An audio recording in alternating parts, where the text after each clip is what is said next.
With free agency and all the movement starting to finally slow down, and the WNBA more focused now on the WNBA draft, a draft in which our Chicago Sky have no draft picks. We're going to go around the WNBA, talk about the news around the WNBA, and then we're going to talk about the Chicago Sky's roster now that it's all but finalized, and go over the depth chart and see how we feel about this team's roster. We're going to get into all that and more right after this. Welcome to Chicago Sky Central, and here's your host, Haize.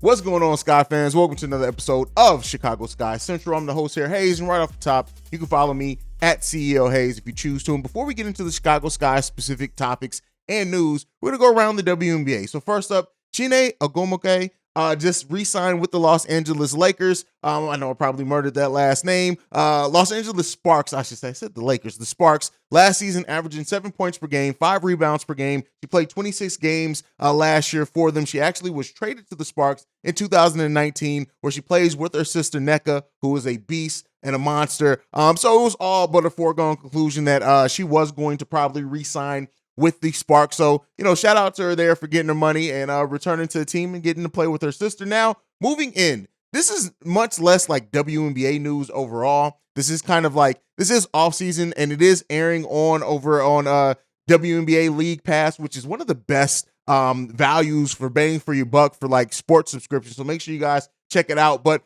Athletes Unlimited, and this is a 5-week, I think it goes on, kind of tournament, and it's an innovative league in which it allows some WNBA players that do not want to go overseas a chance to make money, play basketball, but stay stateside. It's a 5-week-long tournament, and it's really interesting how they structure the team. So players occur specific points for their play. So over the points, assists, steals, whatever, game MVPs are awarded more points, and players can get points if their teams win quarters, things like that. But the rosters of these teams change every week. And so it's the second season of this. Like I said, it airs over on the WNBA League Pass. So if you have that and you just want to check out, like me, I'm checking out Isabel Harrison, Courtney Williams are playing in this. I think is Elizabeth Williams playing in this as well. She may be. But a lot of the new Chicago Sky players are playing in this tournament. So on top of getting to watch them overseas, if you've been watching some of our roster play overseas, you get to watch them in this tournament. And honestly, it's one of the more entertaining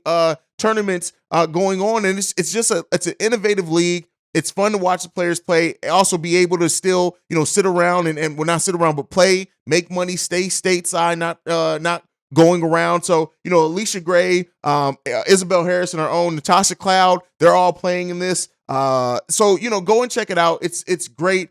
Isabel Harrison, I believe, is one of the Courtney Williams is one of the captains week 1, getting to pick her team. The captains rotate. They have a draft where they have a different roster each and every week. So it's just an innovative tournament, and it's kind of fun because it's a different thing every single week. So if you're into women's basketball, it's definitely a great outlet to go and check out. A lot of people I know haven't heard of it as well. It's the second season of it, so make sure you guys go and check it out.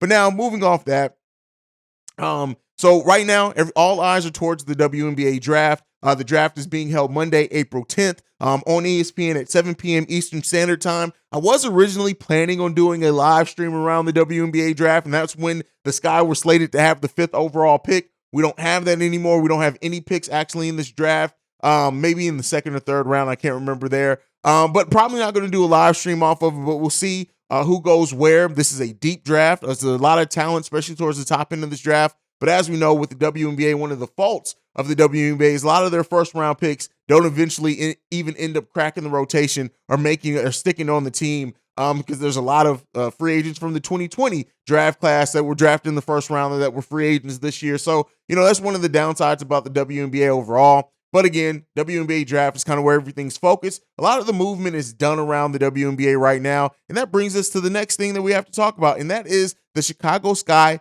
depth chart. So often, I was trying to figure out who was going to be playing where and starting where. But now we kind of have it figured out. So it seems like Marina Mabrey and Courtney Williams are going to be our starting 1 and 2.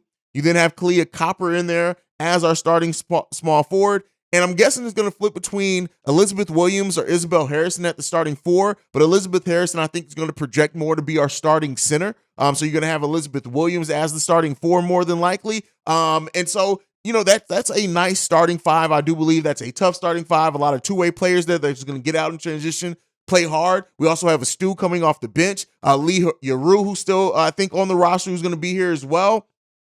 I'm just looking out for that. We also got Elena Smith as well, who, right now projects to probably be a depth piece, but I wouldn't be surprised if she finds her way in there in the starting lineup at some point this season. Still got Ruthie Hebert coming off the bench as well, with Dana Evans over on the guard side, Rebecca Gardner, who's still there, who's going to play some guard/forward for us as well. We got Robin Parks, so we have talent here now. A couple of those are camp deals as well, but the Chicago Sky roster for the most part is locked in. We know who's going to be on this team. And so, looking at the way that James Wade was able to kind of rebuild this roster on the fly, after hearing the player press conferences and how they envision the play and expect to be used, I like the makeup of this team. Again, it's not the championship contending team, at least not on paper, that we had before. But again, you never know how a team's going to come together, and fit has been a big part of this team. And also, you have players that are looking to play in larger roles than what they did before. Alana Smith, who has the ability to be like, she can play like a guard, but be a forward. She can stretch the floor, rebound the ball, do all those things well. You add in Elizabeth Williams and Isabel Harrison, that could be a great front court. Ruthie, I want to see more from her. We didn't get to see a lot from her last season. We still don't know what we have in Lee Yaru either. Like, she didn't play a lot of minutes. Is she going to play more this season? Kalia Copper being kind of the motor that's going to keep the heart of that team, that's going to make it go at times. And I think this team is going to be relying heavily on the scoring of Kalia Copper, Marina Mabry, and Isabel Harrison to do most of the heavy lifting scoring-wise, with Rebecca Gardner doing a little bit of that off the bench as well. Elena Smith can do some scoring as well, but I think her role is going to kind of be to fit in where we need her to get in at times. But overall, I'm looking at this Chicago Sky roster in this depth chart, and I'm way higher on it than initially what I thought I was going to be any Chicago Sky roster after losing all the players that we lost this offseason. Losing Azurá Stevens, losing Candace Parker, losing Quigley, losing Vandersloot, like losing all these players and them going elsewhere. Ima Mieseman not returning, who I really like Ima Mieseman's game, but I do like what Alana Smith brings in some of those same areas. So I see the vision that James Wade built this team with. I see this being a team that pushes the pace, gets out. They're going to play fast. They're going to play defense. And the key to, I think, that's going to help this team is not just playing fast, but them getting out in transition and being able to play fast because of the way they're going to play defense, because of the way they're going to rebound the ball, because of the turnovers that they're going to force. Getting out in transition off those things is a lot different than running just to run. So overall, I'm really looking forward to this roster and seeing how it stacks up with the rest of the rosters in the Eastern Conference. They're going to have their work cut out for them. And we know there's going to be nothing comes easy in any sports league, but especially the WNBA. And as we see these super teams start to form, how the Chicago Sky really stand up to that. If you're a Chicago sports fan overall, we saw super teams form before, and us just build a solid team around Derrick Rose that wasn't necessarily a super team, but was able to compete with those teams, have some of the best records over that time as well. That's what I think the Chicago Sky team can be. It just depends on how it all comes together, how everyone fits in their role, how quickly these new pieces get on the same page. And a lot of that's going to be on James Wade. Really looking at what the Chicago Sky have done this offseason, it puts a magnifying glass on the job that James Wade's not only able to do coaching, but also his eye as a GM. Him holding both roles. You have the roster that you wanted, right? You don't have some of the issues that other coaches can have when they're not also playing the GM role, where the GM may go out and do moves that, the coach doesn't necessarily have some input on. James Wade is in control of this whole process, from the players on this roster to how they're used out on the court. And this is going to be a season of evaluation, I think, to really see how well does James Wade wear both hats. I like him as a coach. He's cool as a coach. I have some issues on his lack of using some players in proper roles, or maybe putting them in a situation to play enough. But his ability to be a GM is going to be extremely highlighted in this as well. And if anybody's on the biggest evaluation board, I'm not saying he's on the chopping block or anything like that, but if this is the biggest season for evaluation of any one entity for the Chicago Sky, it's going to be James Wade. It's going to be him. You have now picked this vision. You have picked a new direction, and you did so in giving up a lot of our future assets. So this team that you have now and how you're able to build in upcoming free agencies, it's all on you, Mr. Wade. Everything is on you. So what we end up and how good we end up being, how good these players end up performing, and how well this team comes together, yeah, the players absolutely have a part of that responsibility as well. They're not abstained from that. But a large part of this is going to come down to James Wade and his coaching and the roster that he put together. He is the biggest one who has not necessarily the target, but when it's all said and done, however this ends up shaking out for the Chicago Sky this season, it's going to be on him how it does it for so many ways, and also how we then rebuild from it or rebound from it if the season does go left and isn't an overall good season for the Chicago Sky. I feel like, right or wrong, whatever, good or bad, all eyes are on James Wade right now. You built this roster. You put this collection of players together. You have a vision for how you want to use these players. If that vision does not come together and translate to wins, right? Not everyone's expecting us to be the championship level team.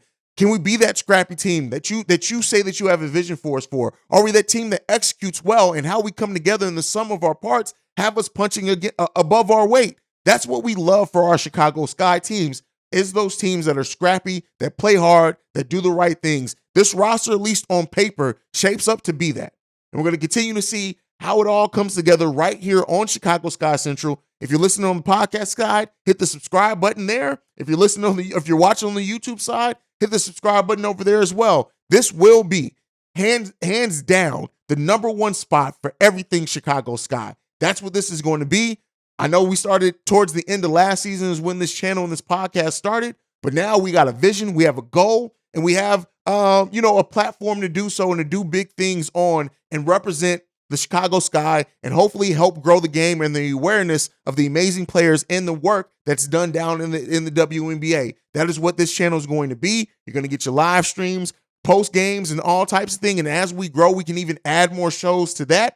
So just be tuned in and aware, because we're coming for it. And we're trying to be the number one Chicago Sky podcast. And for everyone that's been supporting so far over the summer with our off-season coverage, I appreciate you guys. I appreciate how vocal you've been as well. Been a lot of you guys saying that you love the way that we cover the WNBA.